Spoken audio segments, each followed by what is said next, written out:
विज्ञान के 20 ऑब्जेक्टिव प्रश्न देंगे और 20 में से आपको 10 सही करके दिखाना है। अगर 20 में से 10 आपका सही हो जाता है तो आपकी तैयारी काफी अच्छी चल रही है और फाइनल बोर्ड परीक्षा तक बिल्कुल आपको ऐसी तैयारी करते रहना है। तो यहाँ पे हम आपको 20 ऑब्जेक्टिव प्रश्न देंगे तो आपको 10 सही करके दिखाना है। तो आइए शुरू करते हैं पहले नंबर प्रश्न से। तो पहला नंबर प्रश्न है कि पेड़ पौधों में भोजन का परिवहन कौन करता है? ए ऑप्शन है जाइलम, बी ऑप्शन है फ्लोएम, सी ऑप्शन है दोनों, डी ऑप्शन है इनमें से कोई नहीं। तो यहाँ पे आपको बताना है कि पेड़ पौधों में भोजन का परिवहन कौन करता है? तो फ्लोएम करता है, इसे आपको याद रखना है। यहाँ पे बी वाला ऑप्शन बिल्कुल ही सही हो जाएगा। और पेड़ पौधों में जल का परिवहन कौन करता है? तो जाइलम करता है, तो ये भी साथ में आपको याद रखना है। आइए देखते हैं अगला प्रश्न 2 नंबर प्रश्न है कि निम्न में से कौन अधातु है? ए ऑप्शन है सोना, बी ऑप्शन है चांदी, सी ऑप्शन है तांबा, डी ऑप्शन है हीरा। तो इसमें से आपको बताना है कि कौन अधातु है। तो जो हीरा होता है ये अधातु होता है, इसे आपको याद रखना है। यहाँ पे डी वाला ऑप्शन बिल्कुल ही सही हो जाएगा।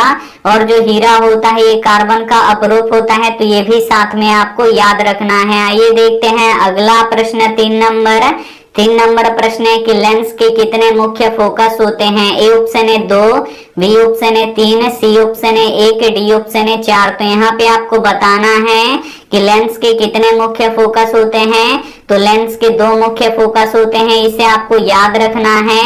यहाँ पे ए वाला ऑप्शन बिल्कुल ही सही हो जाएगा। आइए देखते हैं अगला प्रश्न 4 नंबर प्रश्न है कि स्पेक्ट्रम प्राप्त करने के लिए किसका उपयोग करते हैं? ए ऑप्शन है कांच की सिल्ली का, बी ऑप्शन है अवतल दर्पण का, सी ऑप्शन है उत्तल दर्पण का, डी ऑप्शन है प्रिज्म का। तो यहाँ पे आपको बताना है कि स्पेक्ट्रम प्राप्त करने के लिए किसका उपयोग करते हैं? तो प्रिज्म का करते हैं, इसे आपको याद रखना है।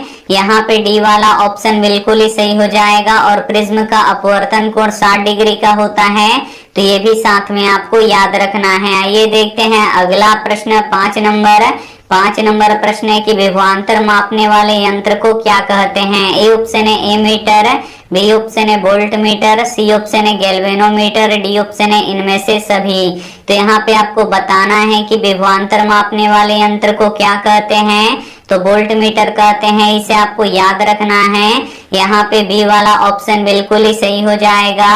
और एमीटर से विद्युत धारा को मापा जाता है, तो ये भी साथ में आपको याद रखना है। आइए देखते हैं अगला प्रश्न 6 नंबर प्रश्न है कि निम्न में से किस रंग का उपयोग खतरे के संकेत के रूप में किया जाता है? ए ऑप्शन है लाल रंग का, बी ऑप्शन है बैंगनी रंग का, सी ऑप्शन है नीला रंग का, डी ऑप्शन है हरा रंग का। तो यहाँ पे आपको बताना है कि निम्न में से किस रंग का उपयोग खतरे की संकेत के रूप में किया जाता है? तो लाल रंग का उपयोग किया जाता है। यहाँ पे ए वाला ऑप्शन बिल्कुल ही सही हो जाएगा। और लाल रंग का तरंग दैर्घ्य सबसे अधिक होता है, इसे आपको याद रखना है। और बैंगनी रंग का तरंग दैर्घ्य सबसे कम होता है, तो ये भी साथ में आपको याद रखना है। आइए देखते हैं अगला प्रश्न 7 नंबर प्रश्न है कि मैग्नीशियम तत्व किसमें पाया जाता है? ए ऑप्शन है छालों में, बी ऑप्शन है जड़ में, सी ऑप्शन है हरित लवक में, डी ऑप्शन है तना में। तो यहाँ पे आपको बताना है कि मैग्नीशियम तत्व किसमें पाया जाता है? तो मैग्नीशियम हरित लवक में पाया जाता है, इसे आपको याद रखना है। यहाँ पे सी वाला ऑप्शन बिल्कुल ही सही हो जाएगा। और पेड़ पौधों की पत्तियां हरित लवक के कारण से ही हरी होती हैं, तो ये भी साथ में आपको याद रखना है।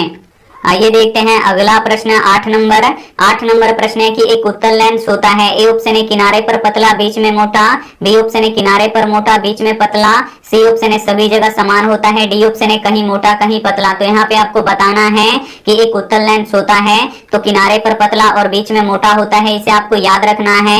यहाँ पे ए वाला ऑप्शन बिल्कुल ही सही हो जाएगा। आइए देखते हैं अगला प्रश्न 9 नंबर प्रश्न है कि किस धारा का मान समय के साथ साथ बदलता रहता है? ए ऑप्शन है दिश धारा का, बी ऑप्शन है प्रत्यावर्ती धारा का, सी ऑप्शन है दोनों का, डी ऑप्शन है इनमें से कोई नहीं। तो यहाँ पे आपको बताना है कि किस धारा का मान समय के साथ साथ बदलते रहता है। तो प्रत्यावर्ती धारा का मान बदलते रहता है, यहाँ पे बी वाला ऑप्शन बिल्कुल ही सही हो जाएगा।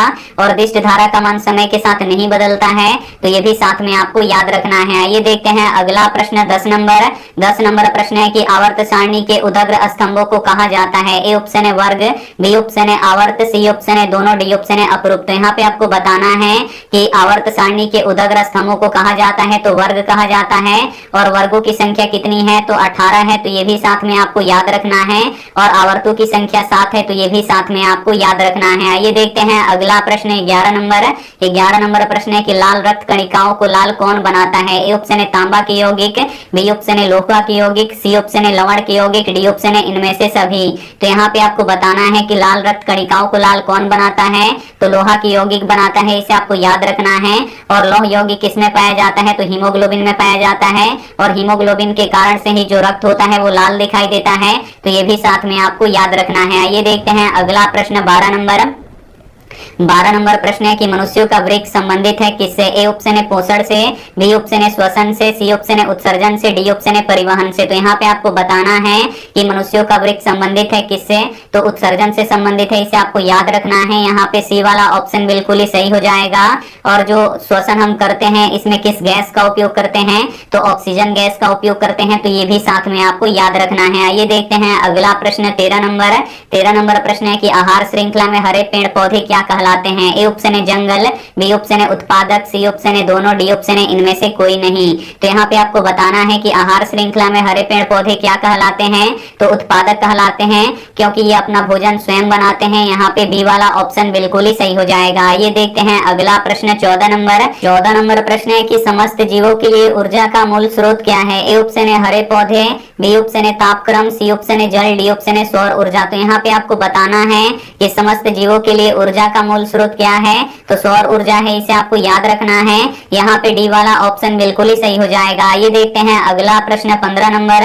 15 नंबर प्रश्न है कि दही का जमना किस प्रकार की क्रिया है? ए ऑप्शन है अपघटन की क्रिया, बी ऑप्शन है प्रकाश संश्लेषण की क्रिया, सी ऑप्शन है किण्वन की क्रिया, डी ऑप्शन है उत्सर्जन की क्रिया। तो यहाँ पे आपको बताना है कि दही का जमना किस प्रकार की क्रिया है, तो ये किण्वन की क्रिया है, इसे आपको याद रखना है।